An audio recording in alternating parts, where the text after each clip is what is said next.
नमस्कार, आप देख रहे हैं प्रदेश का नंबर 1 और सबसे भरोसेमंद news channel India news Haryana और मैं हूं आपके साथ आयुष चितलांश। राहत की खबर यह है कि देश में कोरोना की दूसरी लहर का कहर थमता हुआ नजर आ रहा है, लेकिन चिंता की बात यह है कि इस बीच वैज्ञानिकों ने तीसरी लहर की आशंका को जताया है और संकट इस बात का है कि महामारी को मात देने के लिए वैक्सीन की कमी एक बहुत बड़ी समस्या बन गई है। हालांकि सरकार की ओर से देश की पूरी आबादी को दिसंबर तक टीका लगाने का दावा हो रहा है, लेकिन इस वक्त टीकाकरण की जो रफ्तार है, जो पॉलिसी है, उस पर कोर्ट से लेकर के विपक्ष सब सरकार को घेर रहे हैं। 2 दिन पहले सुप्रीम कोर्ट ने टीकाकरण की पॉलिसी पर सवाल उठाते हुए सरकार से अभी तक का पूरा ब्यौरा तलब कर लिया है। तो कांग्रेस की ओर से भी टीकाकरण में तेजी लाने के लिए और लोगों को मुफ्त में टीका लगाने की मांग हो रही है। इसी कड़ी में प्रदेश के कई जिलों में कांग्रेस के नेताओं ने प्रशासन को राष्ट्रपति के नाम ज्ञापन सौंपा है। बड़ी बहस में सबसे पहले आपको हम 4 तस्वीरें दिखाएंगे। इन 4 तस्वीरों में आप देखें जिसमें पंचकुला में कुमारी सैलजा की अगुवाई में ज्ञापन सौंपा गया है, कुरुक्षेत्र में अशोक अरोड़ा की अगुवाई में ज्ञापन सौंपा गया, नूह में आफ्ताब अहमद मौजूद रहे, तो फिर सिरसा में भी कांग्रेस नेताओं की अगुवाई में यह ज्ञापन जिला प्रशासन को राष्ट्रपति के नाम सौंपा गया है। तो ये 4 अलग अलग जगहों की तस्वीरें हैं, लेकिन टीकाकरण की पॉलिसी को लेकर के बेहद महत्वपूर्ण सवाल उठाए गए हैं। एक तो मुफ्त में सभी को वैक्सीनेट किया जाए, इसमें तेजी लाई जाए और एक पॉलिसी पूरे देश के लिए होनी चाहिए। ये बात कहते हुए ये जो पत्र है वो सौंपे गए हैं आज जिला उपायुक्तों को राष्ट्रपति के नाम।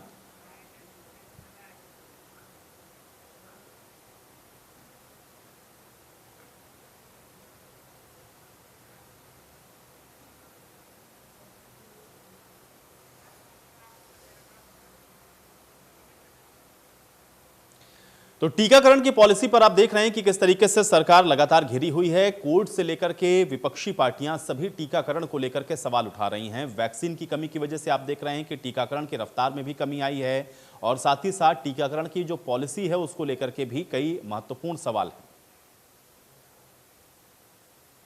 देश की सरकार ने बहुत बड़ा अपराध किया, लाखों लोग मारे गए, लाखों बच्चे बेघर हो गए और उसका इंतजाम नहीं कर पाई। कहीं बेड नहीं मिला, कहीं ऑक्सीजन नहीं मिली, तो लोग तड़पते रहे हॉस्पिटलों के बाहर। परंतु ये सरकार विफल रही है, पूरी तरह से दोषी है। अब जबकि आशंका जताई जा रही है कि इसकी कोरोना की तीसरी लहर भी आएगी और ऐसे में इसकी कोई दवाई तो है नहीं, एक वैक्सीन ही है जो इससे बचाव कर सकती है।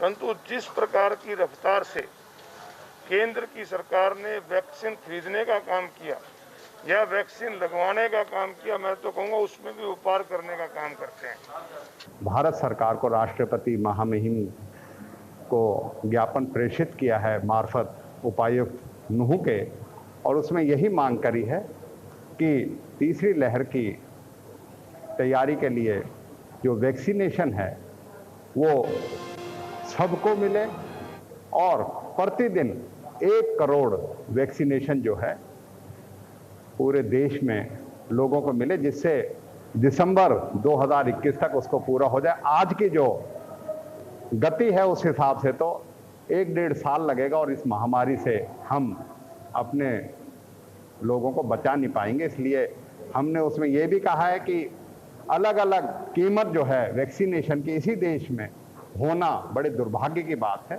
सरकार उसका पूरा खर्चा वहन करे और बिना किसी आयु के, बिना किसी उसकी सीमा के सबको वैक्सीनेशन का जो है ज़रूर उसको उपलब्ध कराए और लोगों को जल्द से जल्दी वैक्सीनेशन जो है मुहैया कराया जाए।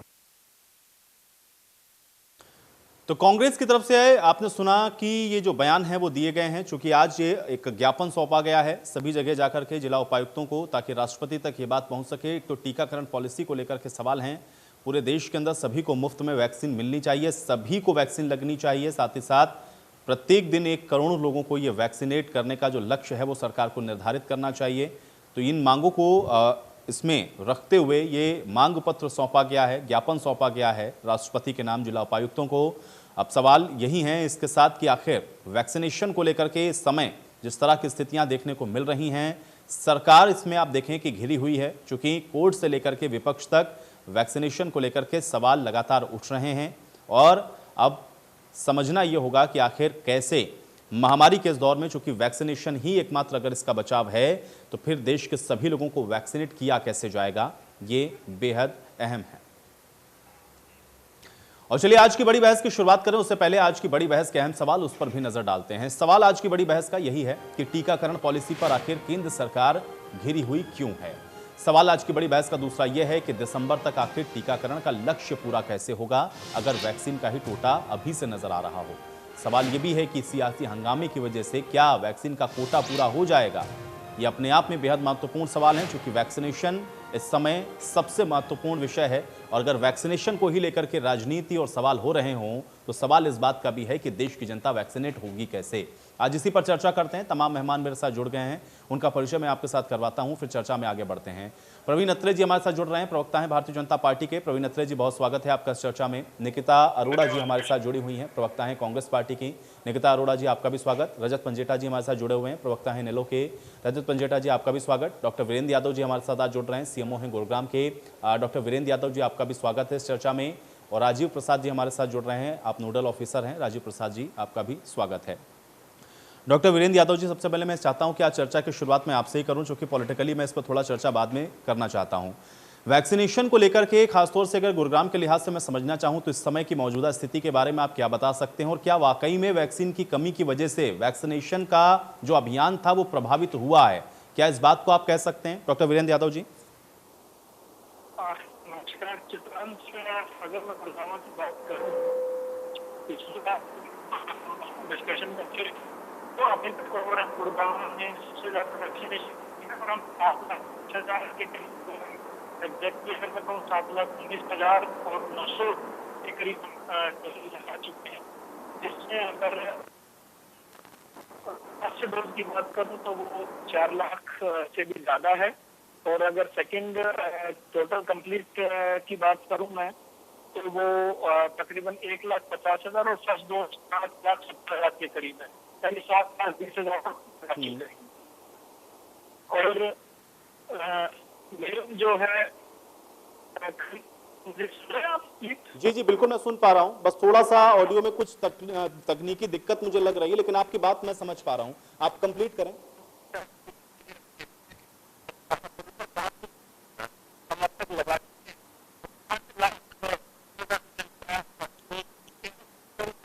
चलिए वीरेंद्र जी मैं आपको माफी के साथ रुकूंगा, कुछ तकनीकी समस्या, आपकी ऑडियो बिल्कुल स्पष्ट नहीं हो पा रही है। राजीव प्रसाद जी अगर आप मुझे सुन पा रहे हो तो आपके ही पास में आता हूं। वैक्सीनेशन को लेकर के आप क्या बता सकते हैं और खासतौर से इस लिहाज से जब ये कहा जा रहा हो कि वैक्सीनेशन की जो रफ्तार है उसमें कमी आ गई है, सवाल इसको लेकर के कई सारे हैं, क्या वाकई में वैक्सीनेशन प्रभावित हो रहा है वैक्सीन की कमी की वजह से या वैक्सीनेशन की स्थिति मौजूदा इस समय क्या है? राजीव प्रसाद जी। आयुष जी, सबसे पहले तो मैं आपको बताना चाहूँगा कि हमारे पास जो चुनौतियां हैं वो भिन्न भिन्न प्रकार की हैं। जिस प्रकार की हमारी पॉपुलेशन है, ये देखिए कि हम 1.39 बिलियन स्ट्रांग लोग हैं और इतने बड़े मुल्क में इतने बड़े वैक्सीनेशन अगर ड्राइव की मैं बात करूं तो अगर मैं विश्व या वैश्विक संदर्भ की बात करूं तो सबसे ज्यादा टीकाकरण हमारे देश के अंदर हुआ है। आप इस बात को नकार नहीं सकते।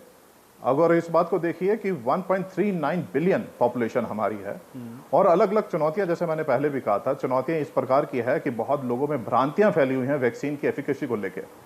कुछ वेस्टेड इंटरेस्ट भी हैं, उसका बारे में मैं जिक्र नहीं करना चाहूंगा, लेकिन हाँ हम लोगों के लिए अब मैं थोड़ा सा एग्जांपल आपको बताता हूँ जी जी कि जैसे जो मुझे भिवानी जिले की अगर मैं बात करूँ जी, तो हमें यहाँ पर लोगों को कन्विंस करना पड़ता है कि आप आएं और टेस्टिंग के साथ साथ वैक्सीनेशन भी अपना जरूर कराएं जी।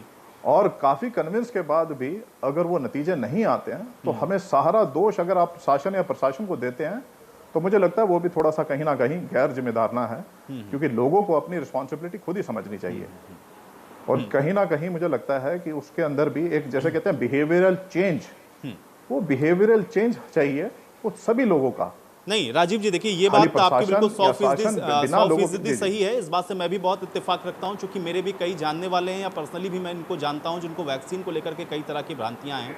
बहुत बार मैंने भी कोशिश की है कि मैं इनको थोड़ा कन्विंस कर पाऊं, लेकिन मैं एक चीज़ और थोड़ा आपसे राजीव जी जरूर जानना चाहूँगा कि ये तो इसका एक एस्पेक्ट है कि चलिए कुछ लोग ऐसे हैं जो कि वैक्सीन नहीं लगवाना चाह रहे हैं, उनके मन में तरह तरह के सवाल हैं, लेकिन क्या वैक्सीन की कमी, चूंकि इसको लेकर के बहुत सवाल उठ रहे हैं, क्योंकि दिल्ली के अंदर हम लोग देख रहे हैं केजरीवाल ये कह करके वैक्सीनेशन जो तमाम सेंटर्स हैं उनको बंद कर चुके हैं कि हमारे पास वैक्सीन नहीं है।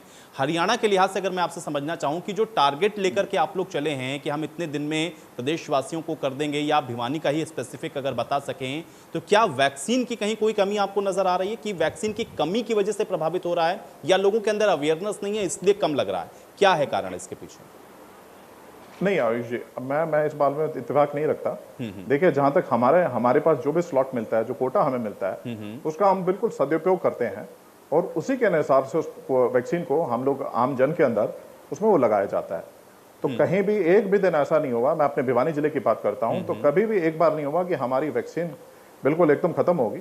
हमें जो कोटा मिलता है उसी कोटे के हिसाब से, उसी एज ग्रुप के हिसाब से, उसी स्लॉट के हिसाब से हम लोग वैक्सीनेशन यहाँ पर कर रहे हैं और बड़े प्रभावी ढंग से। मैं आपको बताना चाहूंगा कि हम लोगों का जो लक्ष्य है वो दिसंबर एंड तक सभी पूरी जो हमारी यहाँ की जनसंख्या भिवानी जी की उसे कवर करने की है और मुझे पूरा यकीन है कि हम वो दिसंबर एंड तक पूरे की पूरी जनसंख्या को कवर करेंगे। राजीव जी, आपकी इस बात से मुझे लग रहा है कि चलिए ठीक है, अब आप आश्वस्त हैं तो जनता भी आश्वस्त होगी, क्योंकि पॉलिटिकल बातें बहुत होती हैं। वीरेंद्र यादव जी, आपका जवाब अधूरा रह गया था। सवाल मेरा भी आपसे वही है जो मैंने राजीव जी से पूछा। एक तो गुरुग्राम को लेकर के अभी की स्थिति क्या है, उसको अपडेट कर दीजिए। थोड़ा ये भी बताइए कि क्या वैक्सीनेशन की कहीं कमी गुरुग्राम के अंदर कहीं है? आयुष, अब सुन पा रहे हैं? जी जी बिल्कुल। हाँ, तो आयुष, गुड़गांव में अब तक मैंने बताया कि हमने 7,20,000 वैक्सीनेशन की डोजेज दी हैं। अगर हम फर्स्ट डोज की बात करें तो 5,50,000 के करीब अगर मैं कहूं, और सेकंड डोज 1,70,000 के आसपास, यानी कंप्लीट वैक्सीनेशन इतने लोगों को हो चुकी है। और तकरीबन 1,40,000 हम 18 से 44 के बीच के लोगों को वैक्सीनेशन दे चुके हैं। अभी आपने सुना होगा, भिवानी से भी बात हुई। एक्चुअली थोड़ा सा इसमें समझने की जरूरत है चित्रांश। दो किस्म की पॉलिसीज हैं गवर्नमेंट के जो प्लान बनाया हुआ है कि एक वैक्सीनेशन है 18 से 44 की, एक है 45 साल से ऊपर की। हेल्थ वर्कर और फ्रंट लाइन वर्कर्स को हम छोड़ दें, क्योंकि वो वैक्सीनेशन हम या तो ऑलमोस्ट कर चुके हैं या वो बहुत शुरुआत इनिशियली फेज की थी। तो अभी वैक्सीन की जो अलॉटमेंट होती है या प्रोक्योरमेंट जो भी करी जाएगी, कुछ स्टेट के हिस्से से आती है, कुछ गवर्नमेंट ऑफ इंडिया से प्रोवाइड करी जाती है। तो अगर किसी भी दिन की हम बात करें तो वैक्सीनेशन कभी भी बंद नहीं हुई है। गुड़गांव की अगर मैं बात करूं, आज भी हमने तकरीबन 13,000 लोगों को वैक्सीनेट किया है, जिसमें प्राइवेट प्लस गवर्नमेंट सेटअप दोनों शामिल है। 45 प्लस की वैक्सीनेशन का। हाँ, डेफिनेटली कभी 18 to 44 की वैक्सीन की अवेलेबिलिटी अगर पीछे से नहीं हो पाती, या कभी 45 प्लस की अवेलेबिलिटी नहीं हो पाती है।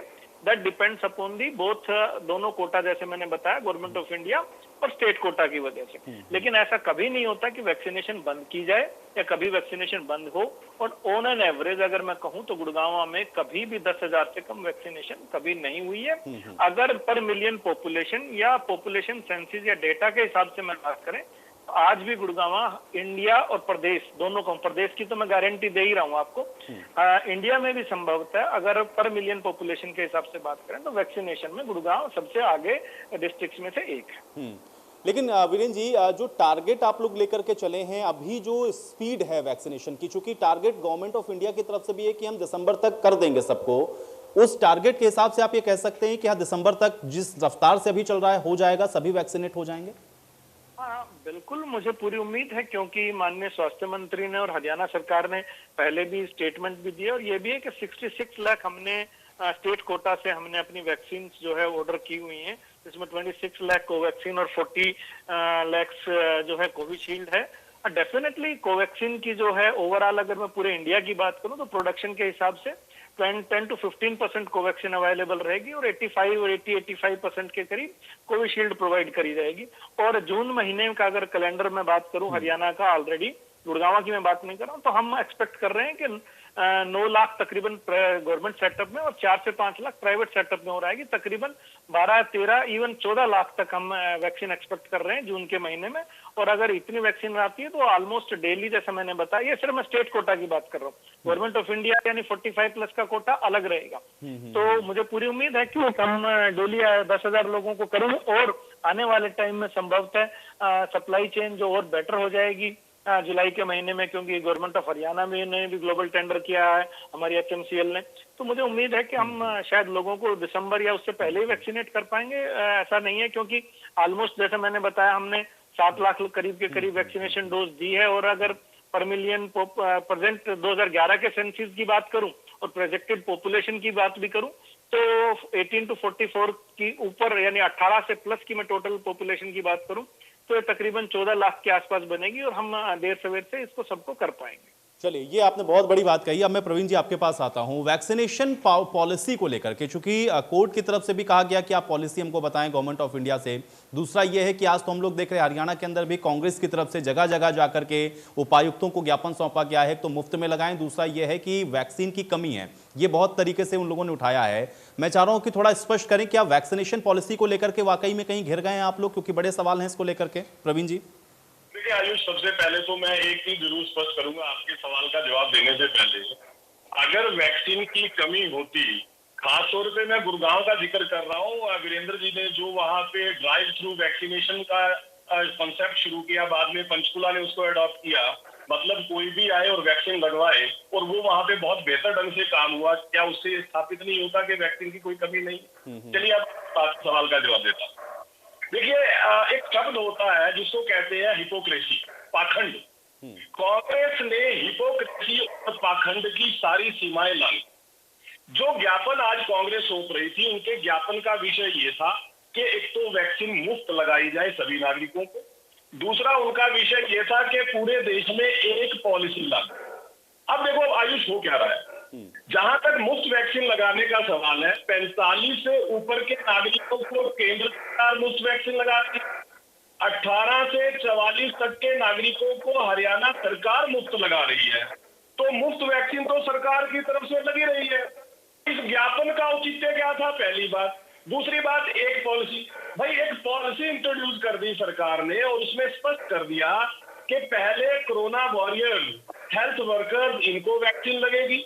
उसके बाद सरकार ने पहले 60+ को लिया, उसके बाद 45 प्लस को, और 18 से 44 तक को प्रदेश सरकार लगाएगी। ये बड़ी स्पष्ट पॉलिसी है। तो ज्ञापन का औचित्य क्या था? अब मैं बताता हूं इनकी एक्चुअली मंशा क्या है। देखिए, ये कहते हैं कि सभी को सरकार मुफ्त वैक्सीन लगाए। उदाहरण देता हूं, पंजाब में कांग्रेस सरकार है, आयुष आपको जान के हैरानी होगी, जो वैक्सीन पंजाब सरकार ने 18 से 44 कोटा के अंदर 400 रुपए प्रति वैक्सीन जो केंद्र ने कीमत फाइनल की, उस पे जो वैक्सीन खरीदी, वो प्राइवेट हॉस्पिटल्स को 1060 रुपए में बेच दी। मतलब 660 रुपए का लाभ कमाया पंजाब सरकार ने। आम आदमी को जो वैक्सीन लगनी चाहिए थी, उस वैक्सीन को प्राइवेट हॉस्पिटल को बेच दिया। और प्राइवेट हॉस्पिटल क्या कर रहे हैं, वही वैक्सीन 1560 रुपए में आम नागरिक को लगा रहे हैं। मतलब 500 रुपए प्राइवेट हॉस्पिटल कमा रहा है और 660 रुपए पंजाब की कांग्रेस सरकार कमा रही है। ये मंशा है कांग्रेस की। इसलिए कांग्रेस कहती है कि साहब हमें मुफ्त दो, हम इसका धंधा कर ले। दूसरा आपको बताता हूं, देखिए हुआ ये कि राजस्थान के अंदर प्रवीण जी, मुझे लगता है कि ये जो लीकेज है इसको तो आप रोक सकते हैं कि अगर आप इसको मुफ्त कर दें, केंद्र सरकार इस पर कोई एक पॉलिसी बना दे, राज्यों के ऊपर से होल्ड अगर खत्म कर दे, सबको मुफ्त लगनी है तो फिर पैसे का झंझट ही नहीं रहेगा इसमें। प्राइवेट सेक्टर में भी अगर कोई लगाएगा वहां भी आप करिए कि मुफ्त लगाएंगे, क्यों लगाना है पैसा इसमें? ये तो आप वहीं पर खत्म कर सकते हैं। देखिए आयुष मेरी बात समझिए, अगर मान लीजिए केंद्र सरकार 45 से ऊपर तो मुफ्त दे ही रही है, और जैसा आप कह रहे हैं कि केंद्र सरकार 18 से 44 भी मुफ्त दे देगी तो प्रदेश सरकार को ही, और लगानी तो प्रदेश सरकार नहीं है, और प्रदेश सरकार उसको प्राइवेट को बेच रही है। बताइए क्या करेंगे? अब दूसरी बात सुनिए, राजस्थान की कांग्रेस सरकार ने क्या किया?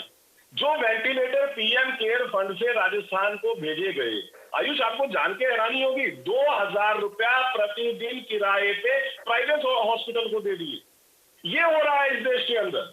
राजस्थान के अंदर लगभग 11.5 लाख वैक्सीन को बर्बाद कर दिया जाता है।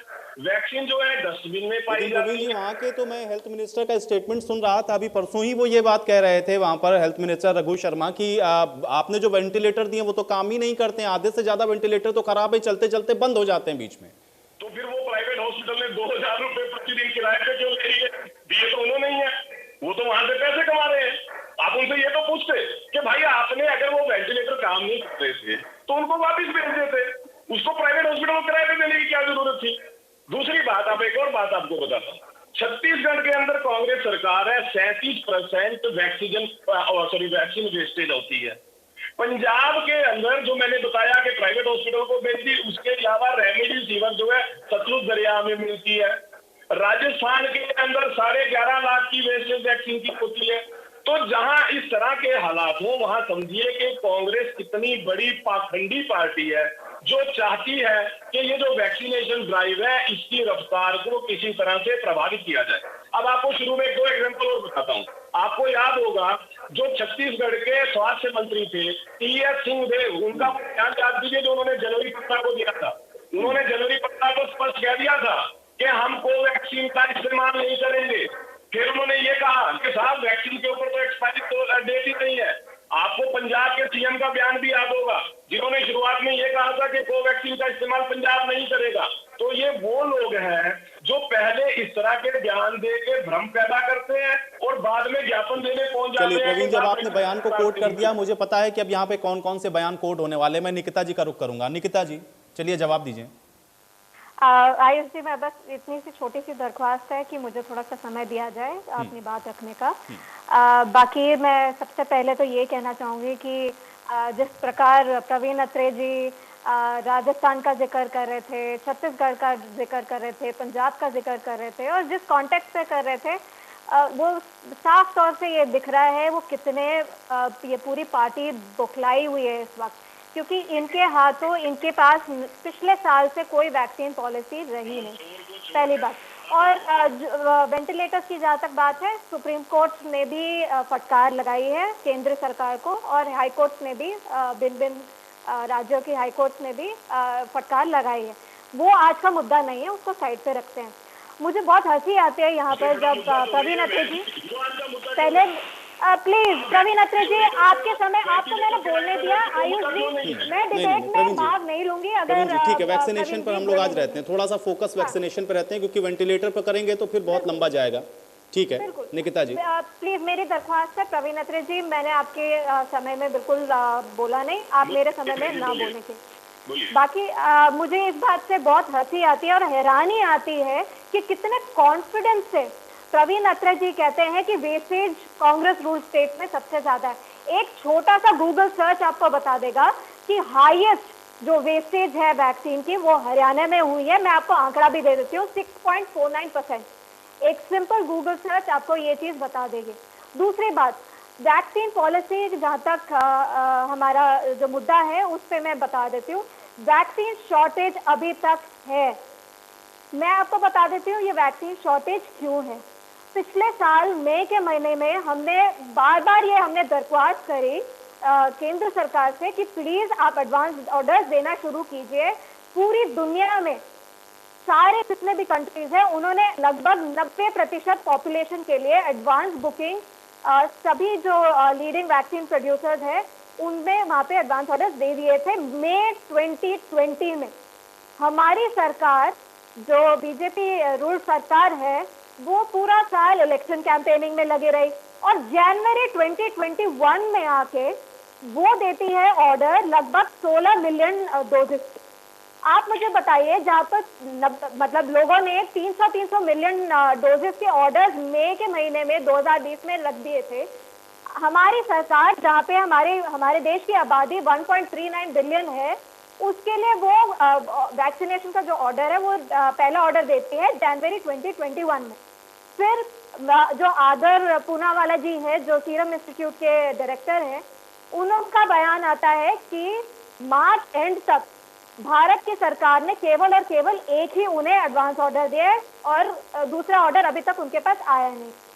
उसके बाद 28 अप्रैल को हमारे माननीय जो स्वास्थ्य मिनिस्टर है हमारे डॉक्टर हर्षवर्धन जी उन्होंने कहा अपने बयान में कि हमारा दूसरा जो हमने ऑर्डर प्लेस किया वो 28 अप्रैल को किया, जिसके बाद 2 दिन बाद ये लोग रजिस्ट्रेशन ओपन कर देते हैं 18 to 44 में। जब आपके पास वैक्सीन है ही नहीं, जब स्टॉक है ही नहीं, आपकी कोविन जो वेबसाइट है वो क्रैश हो जाती है और जब आप स्लॉट बुक करने जाओ आपको स्लॉट मिलता नहीं है। और ये हालत अभी भी आज ये जारी है। मैं आपको एक चीज और बता दूं, यहाँ पर कुछ जिले हैं जहाँ पर मैं खुद रजिस्ट्रेशन का मैंने लिया है जिम्मा और मैं लोगों को मदद कर रही हूँ रजिस्टर करने के लिए, क्योंकि कोविन वेबसाइट पे हर कोई रजिस्टर करने योग्य नहीं है। क्योंकि डिजिटल लिटरेसी हर किसी में नहीं है और ना ही सभी को अंग्रेजी आती है।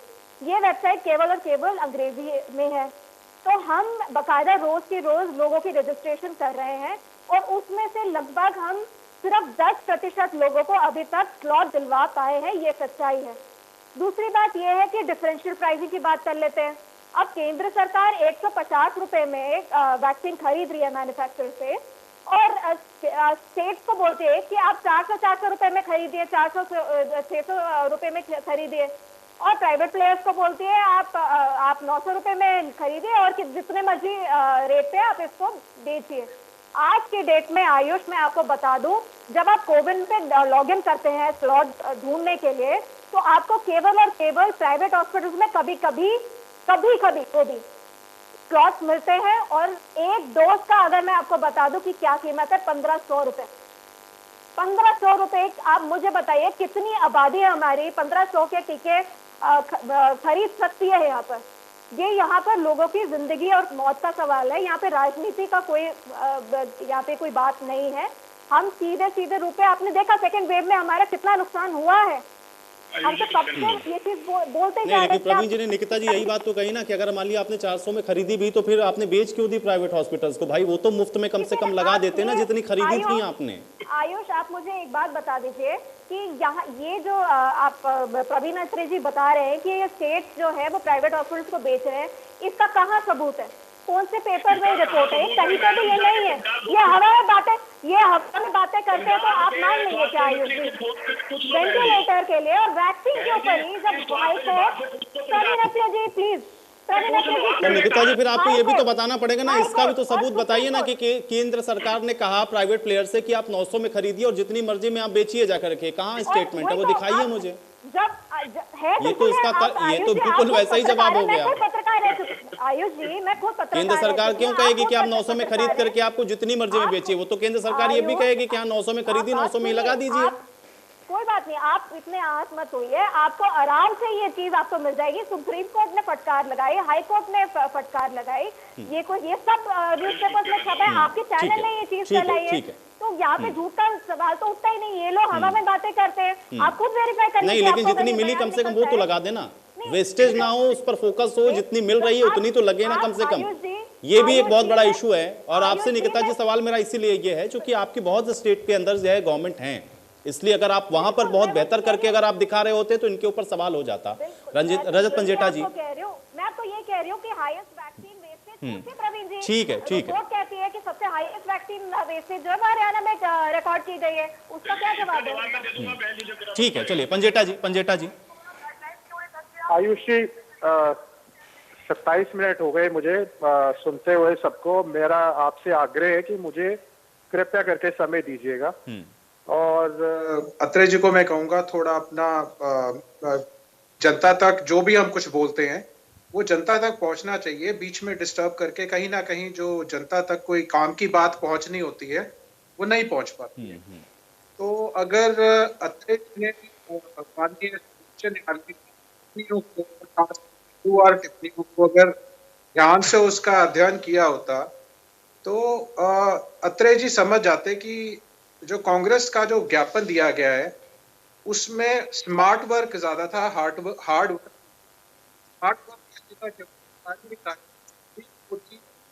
ऑब्जर्वेशन है वो उसके ऊपर निर्धारित था।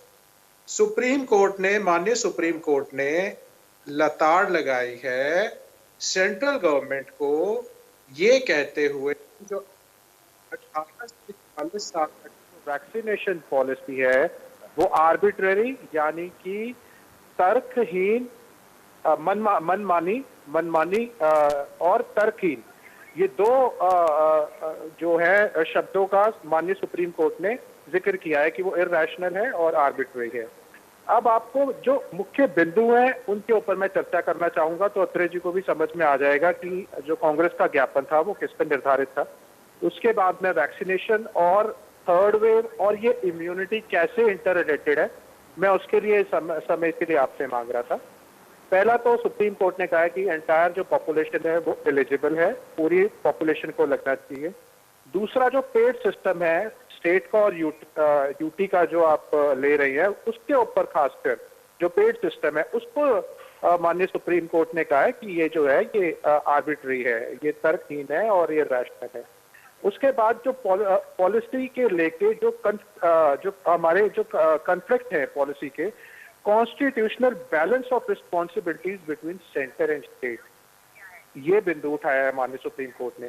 जो हमारी एग्जिस्टिंग वैक्सीनेशन पॉलिसी है उसको खास कर सुप्रीम कोर्ट इस पे टेस्ट करना चाहिए कि वो हमारा जो आर्टिकल 14 है, राइट टू इक्वालिटी, कि किसको, हर एक को समानता से बिना पैसे के वैक्सीन मिलनी चाहिए, जो ये केंद्र सरकार से सुप्रीम कोर्ट ने जो सवाल उठाए हैं। दूसरा, सुप्रीम कोर्ट ने सबसे महत्वपूर्ण आयुष जी ये बोला है कि जो 35,000 करोड़ जो आपने बजट के लिए रखे हैं वो वैक्सीनेशन में 18 से 45 के क्यों नहीं इस्तेमाल होना चाहिए। उसके बाद जो गरीबी रेखा से बिल्कुल नीचे हैं, जो हाशिए पर हैं, वो जो आपका कोविन के ऊपर रजिस्ट्रेशन है, उन पे वो रजिस्ट्रेशन कराना मुश्किल है। सारी की सारी माननीय सुप्रीम कोर्ट ने इनका जितने भी ब्लूप्रिंट है इन्होंने तैयार किया है वैक्सीनेशन को लेके, जो इनकी वैक्सीनेशन पॉलिसी के ऊपर जो इनकी सोच है, वो 2 हफ्ते में आप ये डॉक्यूमेंट जो है सुप्रीम कोर्ट ने मांगे हैं। और जो अब उन्होंने ये भी कहा है कि आप फिर भी सोच लीजिए, अपना दोबारा रीथिंक कर लीजिए वैक्सीनेशन पॉलिसी के ऊपर, और ये भी हिसाब मांगा है कि आप कितनों को वैक्सीनेट कर चुके हैं, और 2 हफ्ते में ये कहा है कि आगे वाली जो आप हमारी जनता है कि उसको आप कैसे वैक्सीनेट करेंगे। अब हम आते हैं वैक्सीन के ऊपर। अब ये बिल्कुल राजनीति से हटके आयुष जी मैं बात करूंगा, क्योंकि राजनीति इसमें भी मैंने नहीं की, और खासकर जब वैक्सीनेशन को लेके कोई हमारी चर्चा होती है जब भी, तो उसमें राजनीति का कोई महत्व रह नहीं जाता है, क्योंकि हमारी जो जनता देखती है वो देखती है कि फैक्ट हमारे सामने रखे जाएं, कोई जरूरी अगर सूचना हमारे तक आ सकती है वो पर्याप्त सूचना हमारे तक पहुंचनी चाहिए। अब जो हमारा जो नया वेरिएंट है, कई देशों का मैं आपको उदाहरण देके कहूंगा कि जो स्टॉक की कमी की वजह से मिक्सिंग ऑफ वैक्सीन जो हो रही है कि किसको वैक्सीन को मिक्स करना चाहिए, तो बहुत देश है, यूरोप के देश हैं, यूएस में है, कनाडा है, फिनलैंड है, अब एक एक करके उनका नहीं बोलूंगा, मैं थोड़े मोटे तौर पे उनका बता देता हूँ कि कईयों ने इनको अलाउ किया है, कईयों पे अभी चल रहा है, रशिया ने इसको होल्ड किया है। हिंदुस्तान की मैं खास करके बात करूंगा तो हिंदुस्तान के अंदर अभी इसको एक्सप्लोर की जा रही है पॉसिबिलिटी, क्योंकि कईयों को आपने देखा होगा न्यूज में, कईयों को अलग अलग वैक्सीन लग जाते हैं। अब जो हमारी भारत की सरकार है वो भी वेट कर रही है। अभी उन्होंने किसी को नया पैसे तो नहीं दिए ऑर्डर के लिए, कोई ऐसा नहीं है कि केंद्र सरकार ने किसी कंपनी के खाते में पैसे जमा कराए। वहां कंसिडर कर रहे हैं डोज लेने के लिए, अभी उन्होंने पैसे जमा नहीं कराए हैं।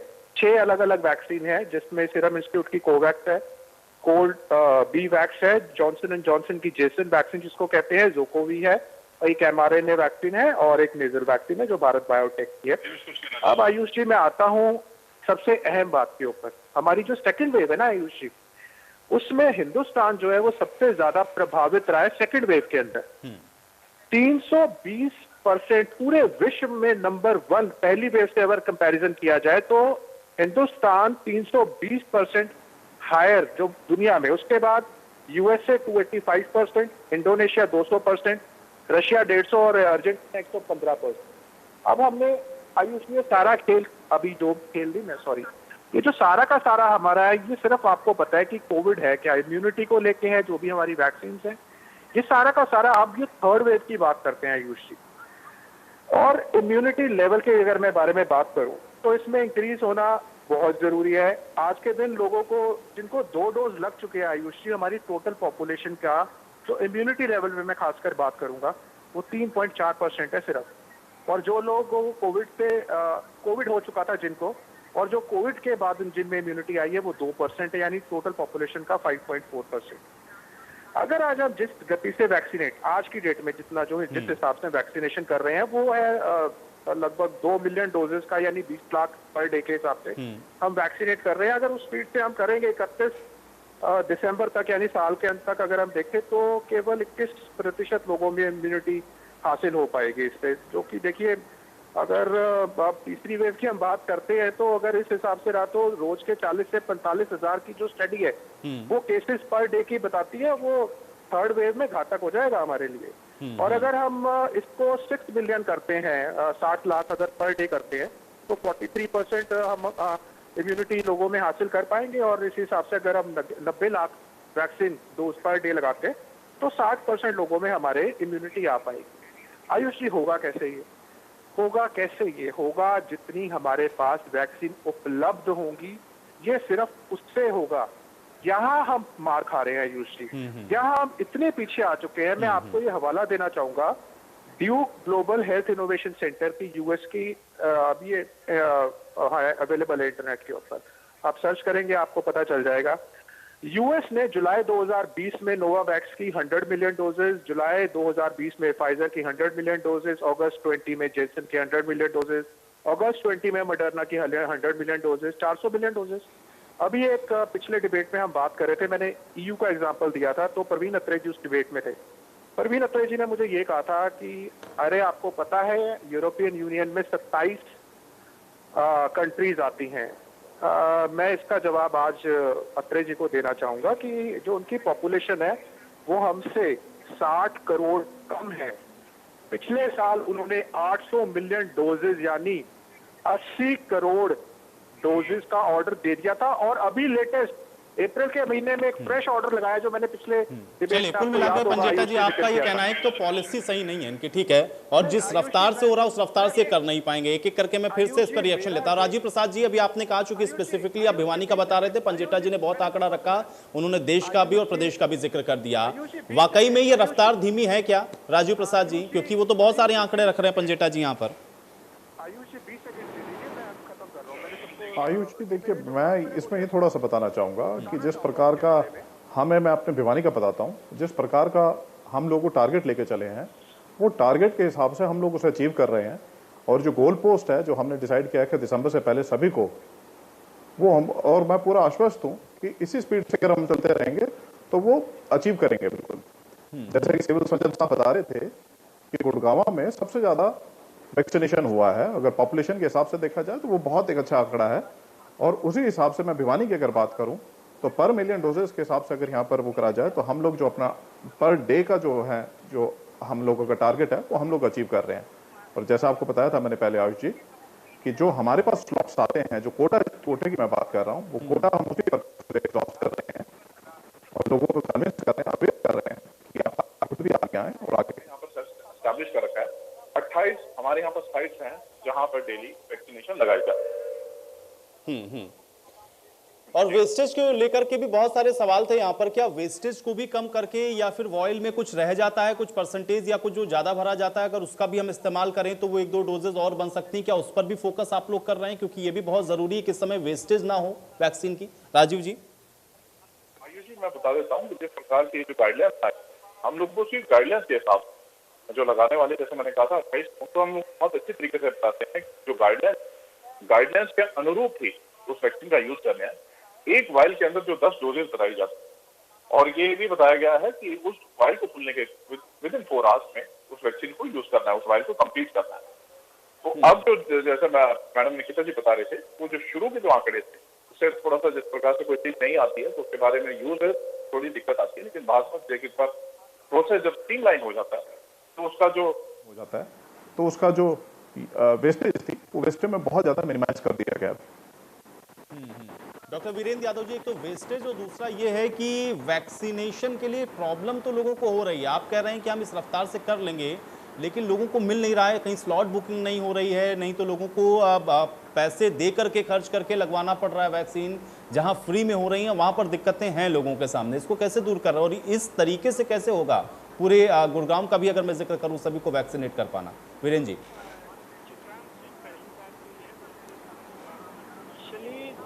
प्रोसेस स्टार्ट किया, डेफिनेटली वेस्टेज रही होगी। और एक बात मैं आपको क्लियर कर दूं, आपने खुद भी कहा था डोजेस 10 की बजाय 11 भी आती हैं क्योंकि एक्स्ट्रा वायल में डाला जा रहा है। डेफिनेट आता है, इसमें कोई बुराई नहीं। मैं ऑन रिकॉर्ड बोल रहा हूँ, 10 की बजाय 11 डोजेस भी निकलती हैं और 0 वेस्टेज है। बल्कि ऐसा भी है कि कुछ हमारी सीएचसीज और पीएचसीज में ऐसा है कि वहाँ वेस्टेज एब्सोल्युटली 0 है, और अभी हमारी वेस्टेज जो है गुड़गांव की ऑलमोस्ट 0 पर स्टैंड करती है। इवन कोवैक्सीन में भी वेस्टेज खत्म हो गई। तो इनिशियली 20 डोज आ रही थी, तो अब 10 डोज वाली वायल आ गई, तो उसमें भी वेस्टेज खत्म हो गई। दूसरी बात जो आपने कही पोर्टल से रिलेटेड, चाहे मैं में तो कोई वो नहीं मैं कहूंगा, लेकिन एक बात क्लियर कर दूं, अभी पिछले 7 या 8 दिन पहले, और एग्जैक्टली अगर मैं बात करूं तो 23 या 24 मई से हमने पोर्टल में चेंजेस आ चुके हैं, और अब हम पोर्टल में ऑनलाइन की बजाय ऑफलाइन हमने क्रिएट करना स्टार्ट कर दिया है। और ये एक्सपेरिमेंट इसी सोमवार को, यानी जो सोमवार गया, हमने गुड़गांव में किया था। पूरे 37 के 37 इंस्टीट्यूट्स में हमने ऑफलाइन वॉक इन करके 18 से 44 को पर इंस्टीट्यूट 200 लोगों को बुलाया था, और आप विश्वास कीजिए लोगों ने बहुत अच्छे से कोऑपरेट किया। लोगों के बाद जब हमने उन्हें कहा कि आज का स्लॉट पूरा हो गया, कृपया अपने घर जाएं, 200 लोगों को टोकन दिया। लोगों ने बिल्कुल उस दिन 7,500 के करीब लोगों ने वैक्सीनेशन करवाई 18-44 में।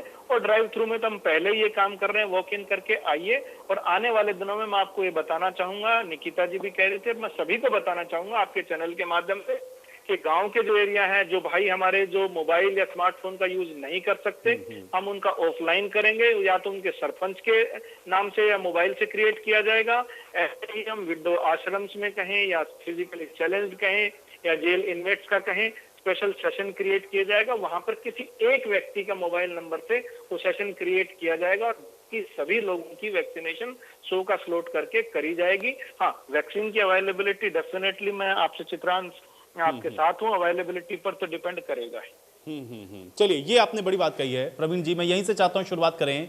अवेलेबिलिटी अगर नहीं होगी तो इसका असर होगा, इंपैक्ट होगा। जो टारगेट आप लेकर के चल रहे हैं फिर वो पूरा नहीं हो पाएगा। जो वेस्टेज के बारे में बात हो रही थी, यहाँ पे निकिता जी ने कहा कि साहब आप गूगल करो, गूगल में आप पाओगे 6.94% की वेस्टेज हरियाणा में, जो सबसे ज्यादा है। मैंने अभी बताया छत्तीसगढ़ में 37% की वेस्टेज थी। राजस्थान में जो 11.5 लाख वैक्सीन वेस्ट हुई है, टोटल सप्लाई का लगभग 12% बैठती है। और जो 6.94 बहन जी कह रही थी, ये रिपोर्ट छपी थी, मैं मानता हूँ, लेकिन जब सरकार ने ऑडिट करवाया तो हरियाणा की वेस्टेज उस टाइम मात्र 3% थी, जो उससे भी कम हो चुकी है। अब मैं बात करता हूँ, अरे बहन जी, आयुष बहन जी को चुप करा लो जरा।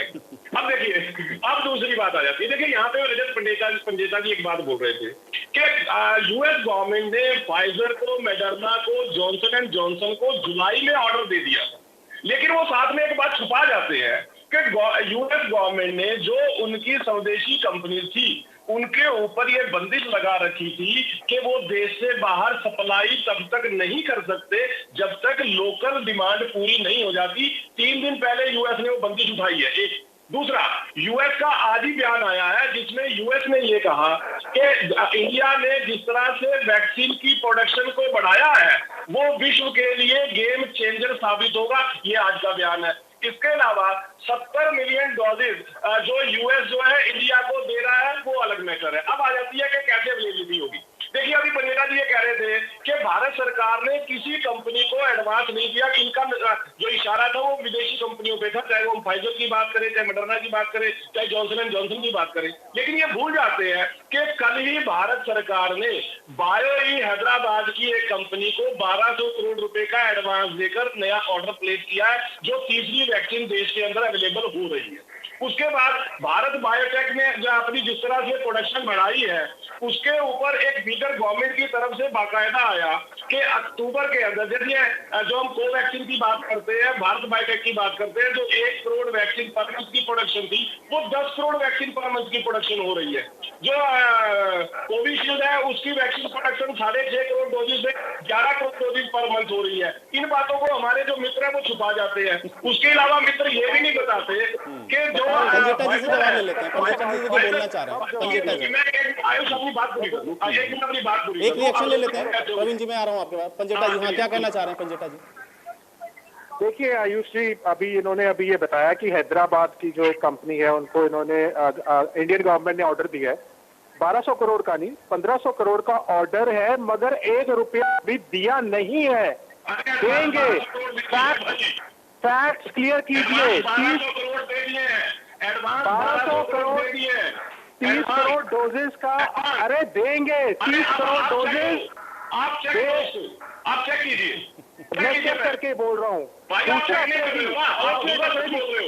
चलिए पंजेटा जी, मुझे लगता है कि चलिए अगली चर्चा में ही हम लोग बिल्कुल इसका भी क्लैरिफिकेशन ले लेंगे, क्योंकि आप दोनों लोग एक दूसरे को क्लैरिफाई करते रहते हैं। प्रवीण जी ठीक है, जल्दी से कंप्लीट कर लें। ठीक है पंजा जी, देखिए समय की कमी है, निकिता जी को भी मुझे थोड़ा सा समय देना होगा अभी। प्रवीण जी कंप्लीट करें। आयुषी अभी वो भी मान लीजिए कि आने वाली है या हो ये रहा है जो स्वदेशी कंपनी है जहाँ उनका उत्पादन बढ़ा रही है सरकार और कंपनी, उसके साथ साथ विदेशी कंपनी को भी मजबूती दे दी गई है। चाहे हम फाइजर की बात करें, चाहे हम मॉडर्ना की बात करें, भारत में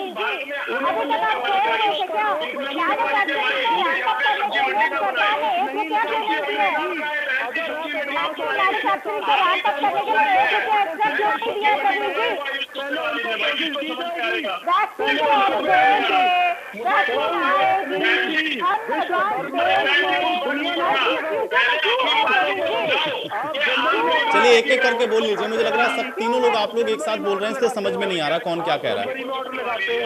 वो भी सिर्फ 10 मिलियन डोजेस का, और आपको चाहिए 2,800 मिलियन डोजेस। भारत को 2,800 मिलियन डोजेस की रिक्वायरमेंट रहेगी। अगर पहले जब उनका ऑर्डर ही नहीं पूरा होगा, पहले ऑर्डर दिया जाएगा जिन्होंने। चलिए अब आज इसी आरोप प्रत्यारोप के बीच ये चर्चा मुझे फिर से यहीं समाप्त करनी होगी। आप सभी का बहुत शुक्रिया, आप लोगों ने समय निकाला जिस चर्चा का हिस्सा बने। हालांकि वैक्सीनेशन सही तरीके से होता रहे, लोगों को जो टारगेट रखा गया है उस टारगेट के अंदर ही सरकार वैक्सीनेट करवा ले, इसलिए पॉलिसी को लेकर के जो सवाल उठ रहे हैं उस पर सरकार का पक्ष क्या है, इसको जानने के लिए आपको थोड़ा इंतजार और करना होगा। आज बड़ी बहस में मेरे साथ फिलहाल इतना ही।